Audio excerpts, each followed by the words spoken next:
চিন্ময় দাসের আইনজীবীর উপর হামলার খবরটি ভুয়া।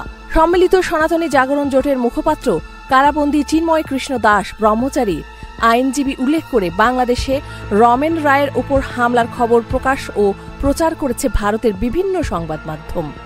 সামাজিক যোগাযোগ মাধ্যম এক্সেও এ খবর ছড়িয়ে পড়েছে। ফ্যাক্ট চেক বা তথ্য যাচাই সংস্থা রিউমার স্ক্যানার জানিয়েছে খবরটি সঠিক নয়। রিউমার স্ক্যানারের অনুসন্ধানে জানা গিয়েছে রমেন রায় কারাবন্দী চিন্ময় কৃষ্ণ দাসের আইনজীবী নন।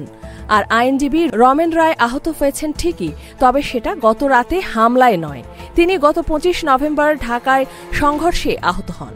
এক ফেসবুক পোস্টে রিউমার স্ক্যানার জানায়, বিভিন্ন ভারতীয় সংবাদ মাধ্যম এবং এক্স অ্যাকাউন্টে ছড়িয়ে পড়া খবরে দাবি করা হয়েছে রমেন রায় কারাবন্দী চিন্ময় কৃষ্ণ দাসের আইনজীবী। চিন্ময় কৃষ্ণ দাসের পক্ষে আইনি লড়াই করায় তাঁর উপর হামলা হয়েছে।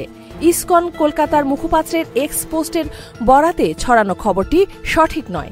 পোস্টে রিউমার স্ক্যানার আরও বলেছে, রমেন রায় যে চিন্ময় কৃষ্ণ দাসের আইনজীবী নন সেটা সনাতনী জাগরণ জোট ও রিউমার স্ক্যানার নিশ্চিত করেছে। আর রমেন রায় আহত হয়েছেন 25 নভেম্বরের ঘটনায়।